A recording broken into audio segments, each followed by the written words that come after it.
Ecotopia, an environmental affairs program. Ecotopia investigates issues, ideas and inventions that have the power to shape the future. This week we're at Melbourne's Sustainability Festival, and for 3 days the Green Market is open along the Yarra.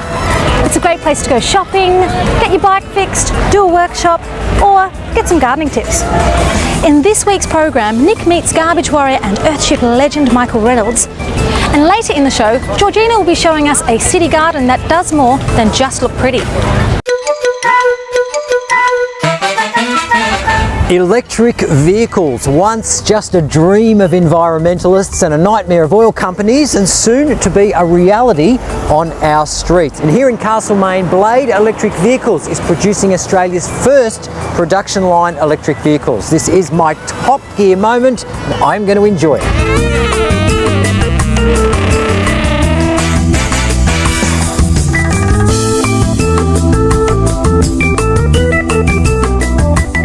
The Electron, which is now in its 5th edition, is powered by a lithium-ion battery. Now, it's not a hybrid, it doesn't take petrol, and it goes up to about 140 k's per hour. Off a standard charge, it will drive you 160 k's in the city or 120 k's out on the open road. Now, if the electricity in your home comes from a renewable source, then your electric car has 0 emissions, which is great news. Now we're going to talk to Ross, who's going to tell us a little more about how these cars are made, who can use them, and why we should use them. Ross, I've got to tell you, I'm very excited about this interview. We're right here where it's all happening at Blade Electric Vehicles. Thank you, Adam. Tell me, how far away are we from seeing electric vehicles on the road? I'd say over the next 5 years you'll start to see them in ever-increasing numbers. There'll be a rollout this year. You'll see the iMEV, you'll see the Leaf, the GM Volt. A lot of these cars are $60,000, $55,000, so they're not going to be out there in large numbers yet. So can you tell us a little bit about what's involved in manufacturing the vehicles, because you're actually refurbishing vehicles rather than building them from scratch? We take ex-fleet Getz bodies and we apply to that our technology. So apart from the cost of actually filling up the vehicle, what are the differences that I'm going to experience between driving an electric vehicle as opposed to a petrol-driven vehicle?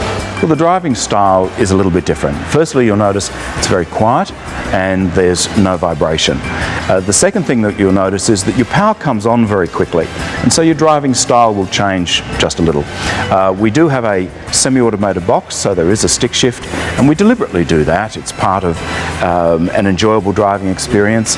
Now, at the moment we're in a transition between the original models. We're now transferring over to what we call the Deep Green or DG series, and this has double the power, double the torque, and substantially increased range, and uses today's technology.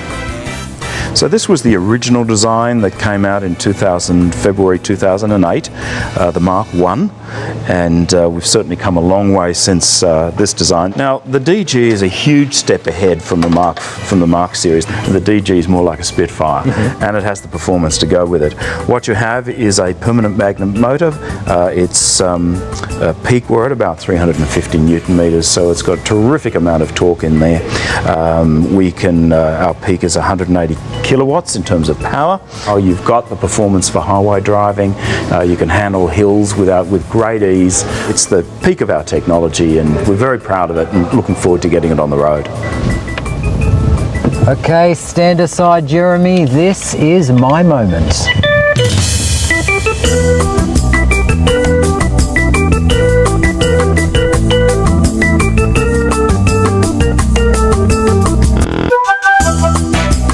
Okay, now starting up your Blade electric vehicle is very, very easy and very, very quiet. The first time I started, I didn't even realise it had started.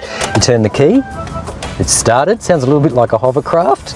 You pop this little knob into forward or reverse. Forward, you've got your display up here which tells you the number of kilometres you've got in your battery and whether the vehicle is ready, which it is. Brake off, first gear, and away we go. Hey, how's that? Very smooth.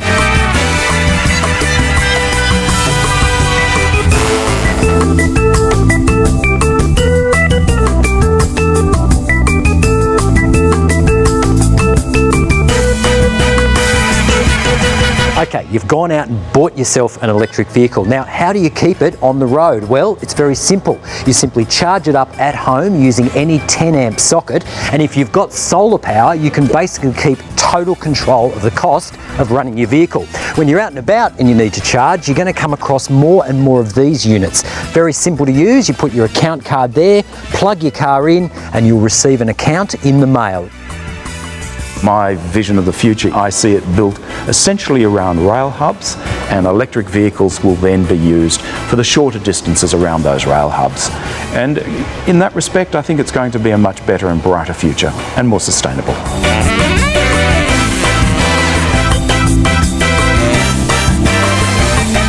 Well, I've got to tell you, driving the Blade electric vehicle is very like driving a normal petrol vehicle, right down to the fact that you've got a little petrol gauge which tells you how much battery power you have left.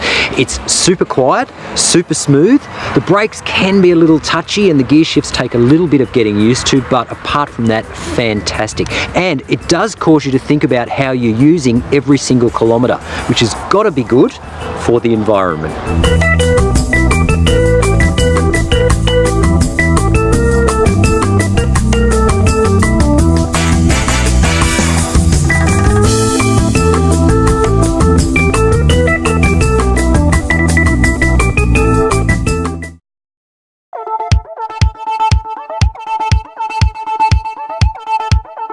Hi, we're in Kinglake, an hour north of Melbourne. Behind us is an old block, and hopefully in a few months it will house the most green, sustainable, futuristic house in Australia. It's called an Earthship, and we're lucky enough to meet Mr. Mike Reynolds, the man himself who created this whole movement. Let's go and meet him. So for you, what is the best definition of an Earthship? It's a vessel that will sail on the seas of tomorrow. You know, tomorrow is going to bring a lot of changes. And if you've got a building that heats itself, cools itself, makes its own electricity, makes its own water, treats its own sewage, sanitary, grows food, if you've got all of those things, why do you need a government? Why do you need a corporation? Why do you need Monsanto? Why do you need anybody? You own your life. That's what an Earthship is. Hi, Daryl. Hi. So how long you've been planning your house for? I was first interested in the idea in 2010 after the fires. Once we got over the initial recovery period, I went and visited Mike Reynolds in Taos in New Mexico. Spent a couple of days at Taos and went through the Earthship community, and yeah, got to see, I suppose, in practice what I'd read about previously, and yeah, that just confirmed for me that they were a structure that would be both energy efficient and also disaster resilient and enable us to meet all of our fundamental human needs at home. So yeah, we were stoked, and got a chance to sit down and have a good chat with Michael, and he was keen to come and do a build in Australia. They haven't done a build in Australia before. We're just trying to work through how we're going to be able to stage the build, and Mike has come up with a really good suggestion about starting in March and building through to October. So yeah, I'm wrapped with that idea. Yeah, I mean, the building, we've built this building so many times, it's like we can build it blindfolded. Daryl has an existing building out of Adobe here, and we're going to add an Earthship onto it and then encompass it in the Earthship structure so that it's kind of a retrofit of an existing building, but also an example of a new top-of-the-line sustainable building. We don't want to just have one Earthship in Victoria. We'd love to be able to generate many more. So if we're building it over a staged process, people can come and engage with each stage and see, all right, this is how stage 1 works. This is our preparation for stage 2, right the way through. So we're going to take the new building as per the drawings, and we're jamming it right up against the existing building. We're going to cut that overhang off, shove it right up against there with the tire wall right against the adobe wall. That corner is the corner of our new building right there. And there'll be a greenhouse added on out that way that runs across the front of the existing building as well as the front of the new building. The other corner is where that tire is, and then our back wall will go out and around and capture this building as well. And so we're going to be demonstrating a brand new building with the latest concepts and a method of retrofitting an existing building. So one of the things I was really interested with the Earthship, Mike, was that we've got only septic systems up here, so there's no connection to the sewerage grid, which ends up in the big treatment plants down in Melbourne. So to be able to process our waste products on site was such a critical thing. What is it about the Earthship that makes that possible? Well, the system is broken up into grey water and black water. The grey water is the shower, the washing machine, the sinks, the lavatories. All of the grey water goes into rubber-lined botanical cells that run all the way across the southern part, or the northern part of the building. And the water goes through the rubber cells, and plants are grown there, and their roots oxygenate that water and clean it up. And at the end of the line, the water is clear. It's not drinkable, but it's clear. And we recapture that water to flush the toilet with, and then we take that into a conventional type septic tank where an anaerobic process takes place to break the solids into liquids, and then that goes out to the outside to rubber-lined cells outside. So the point is, you use the water 4 times and no water escapes your site. The other thing I loved about the Earthship was it gives us the opportunity to be off-grid. Yeah, the power system, I mean, photovoltaic power and even wind power has been around for quite a while, and everybody, I think, basically understands it. But what is the least understood part of it is the Earthship is a building that is designed to not need much energy. In other words, since it heats and cools itself, it doesn't need energy for heating and cooling, fans, ducts, or anything like that, or baseboard heaters or anything like that. And since it makes its own water, it doesn't need a tremendous amount of power to pump water from a well. And it's got admission of sun throughout the house, so it doesn't need much power for lighting during the daytime, if any. So the point is, it's designed down in its use of power, its needs for power, and the result is a fairly minimal power system can power an Earthship. And it just makes you, again, it empowers you. We're trying to make it user-friendly, we're trying to make it cheaper, we're trying to make it more accessible. So we're getting it there. You know, we're getting it to where people can pretty much do this themselves. Isn't this great? You've learned what an Earthship is.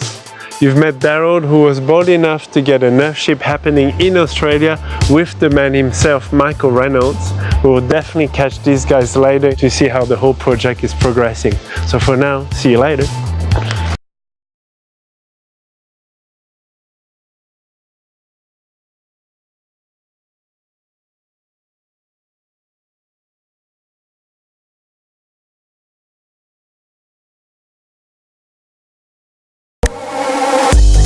My Ecotopia, particularly in reference to wind farms, is about how communities can be really empowered.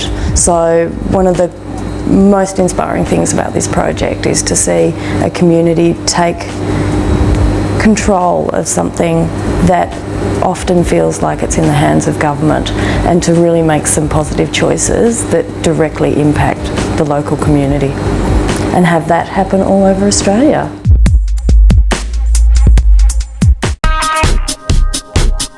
I'm over the top of the Fitzroy main drain, about to look at the new Yarra City Council rain garden. This rain garden is expected to filter out 11,000 kilograms of gross pollutants, including nitrogen and phosphorus particles that would otherwise end up in our waterways. Today we're going to meet with some water experts and learn more about rain gardens and how you and I can build one at home. So Mark, can you tell us a little bit about the construction of the rain garden and how it's all interrelated? We're at the bottom of a catchment of about 60 hectares, and that catchment has a whole lot of network of stormwater pipes leading to one main drain, Fitzroy main drain, North Fitzroy main drain. And what we've done is we've tapped into the main drain and drawn some of the water down into this area here, into the rain garden. And the idea is that the water will percolate through the surface and it'll be taken off at the bottom down here, and think of that as a plug hole if you like, and then that's taken away across to the storage. We've got about 200,000 litres of storage there. and then we use that stored water to irrigate our trees. So Jeff, why did the Yarra City Council decide to build this rain garden? I think fundamentally we realised that there's a lot of water here flowing in the pipe that goes underneath these gardens.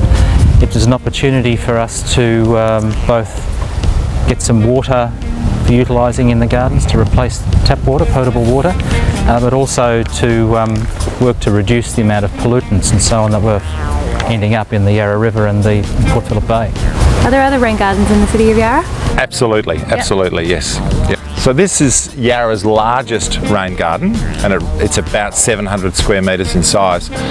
But we've done lots of other rain gardens in our streets. So for example, the rain that falls on the roads and the footpaths in our shopping centres are actually taken to rain gardens, and we grow street trees and small garden beds around them. Yeah. It performs the same function. It filters the water before it goes out into the stormwater drain and into the creeks and the streams. So City of Yarra has done quite a few. In fact, I'd be happy to show you some if you'd like. Yeah, well, would love to see some. Okay, cool. So George, before when we were at the Edinburgh Gardens, we were talking about the sizes of rain gardens and whether people could have big ones or small ones, or what people could do themselves. So you could actually do small ones, and at City of Yarra we've decided to link our street tree plantings in with small rain gardens. And as you can see by this one, it's only about a bit over a metre square.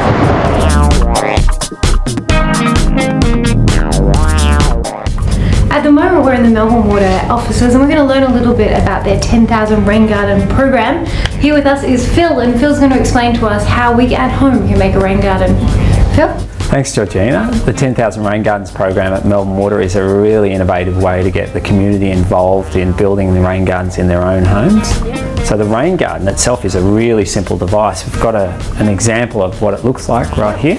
So essentially what happens is rainwater comes down the downwater pipe and distributes across the top of a garden bed. So they would have a similar piping structure to this? Yes, all homes have a downpipes on corners of the house. Yes, certainly. And so do you want to just go through the layers with us, Phil? Absolutely. The important thing about a rain garden is the mulch is slightly different to most gardens. It's a rock mulch, so that when the garden fills up with water, the mulch doesn't float away to the bottom of your garden. That's great. So underneath the mulch layer in a rain garden, we have essentially a sandy soil makeup that is acting as a filter. So within the soil we have a root system of the plants that keeps the soil nice and open, so they're constantly adding organic matter to the soil and keeping it open. The water drains down slowly through the soil and all the impurities come out and the nutrients come out, and the plants use that to grow. So nitrogen you'll see that in every bag of fertiliser that you buy at the nursery. So they're taking the nitrogen out of the stormwater. This layer here is really just to stop a bit of the sand from transitioning through to the drainage system. So it's a bit of a protective layer, and that screening surrounds an agricultural drain, or just a slotted pipe. So you can see the slots in it here, and that slotted pipe then conveys the water back to the stormwater system that the downpipe was originally connected to. And what would this stormwater system lead to? So the stormwater systems are designed all throughout our cities to drain water from our roads and our roofs, and they're all connected to our waterways.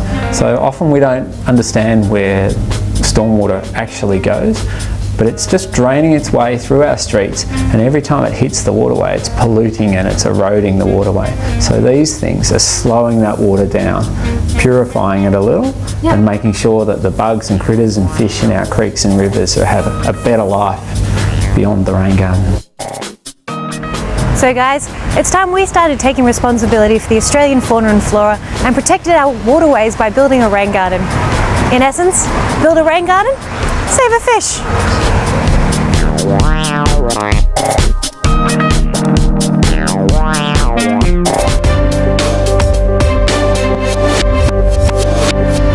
People of Ecotopia, your attention for the next few seconds. Only after the last river is poisoned, only after the last fish is caught, only after the last tree is cut down, will we realise that money cannot be eaten. Wish I'd written that. Who wrote that?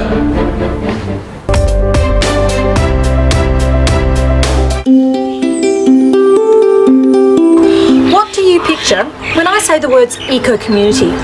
Let me guess for you. Dirty hippies. Kids and chooks sharing food scraps. No electricity. It's freezing. Really uncomfortable. Great parties though. But not everyone's cup of tea. Well, times are changing. A group of green entrepreneurs have picked up the changing attitudes in the marketplace. In comparison to standard housing stock, houses with green credentials save us a lot of money. So funnily enough, lots more people are interested in them.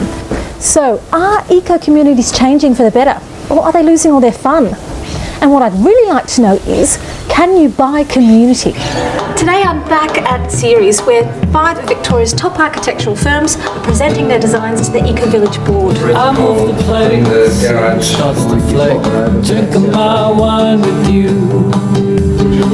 Inside the hall. Essentially, you've got the best practitioners, the best architects and designers. We've got this brains trust all sitting around working cooperatively, working out how to design a fantastic sustainable home, 7.5 star rated, that's also economical as well.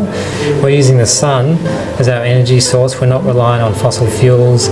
So basically people living in our village will have very few bills to pay, and once they've built their house they can actually live with very low running costs. Most people in Victoria live in very, very cold houses. I mean, they're cold in winter, they're really hot in summer, and they probably don't really know how good it can get.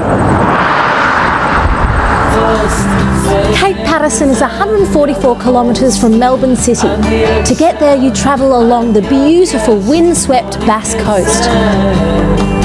It's a fuzzy memory, some bad toast, sweaty fingers and you're the host, you're the action. The existing town of Cape Patterson consists of about 1,000 homes. However, only a third of these are occupied through the winter. I caught up with Eco Village Director Brendan Condon on site to chew the fat. Watching conventional housing estates around Melbourne shows that we're really not building well for the future. We're still building energy intensive houses that are too big and that are going to cost people a lot of money to live in future with rising energy and water costs. So we became aware of this site. It's a beautiful site on the coast. It's a blank slate and it provided a great opportunity to build a great demonstration project that shows clean energy, sustainable architecture, active lifestyle, where we have opportunities to revegetate wetlands and restore some of the native vegetation, and show that you can actually live with a light footprint. You can live with a really high quality of life and still live within the ecological limits of the planet. So tell us about your planting strategy. What we've done is we've mapped out the pre-European vegetation that would have existed on this site. So we've done a bit of detective work, a bit of forensic botany. We've looked at good areas of heathland and coast banksy woodland up and down the coast, and we've looked at what species would have originally lived here. And we've done an extensive seed collection activity, and we're going to restore large areas of this site with the original vegetation and create really good high quality habitat for the non-human species that have been living here forever. Brendan, can you compare these 3 things for me? A hippie commune, a traditional housing development, and this eco-village? Hippie communes, in lots of ways they are sort of pretty well set up for the future, but also they struggle sometimes on a social level because everyone's living out of each other's pockets, and I've seen communities that have shared roof and shared purse, and that's sort of one extreme, which is quite hard for mainstream people to get their head around. On the other end, we have mainstream housing developments where people live in their little boxes, they're totally car dependent, they're obesogenic. In other words, they don't encourage people to get out and burn that renewable biofuel everyone's carrying on their waistline too much nowadays, and they breed social isolation. This project is really trying to attract a mainstream audience, so it's got a really good balance of all those proven common sense sustainability solutions that have been rolled out on millions of houses around the planet. So there's no experimental stuff, it's all proven technologies, it all makes sense, and it's also got those really positive social spaces that allow people to get out and keep healthy through exercise, and also to form good social networks with people. Our modern way of living has all the creature comforts, but you can feel increasingly isolated in the city. I hope that housing developments of this kind really do challenge the housing norm and inspire a different type of living. Only time will tell. You're my guest, it's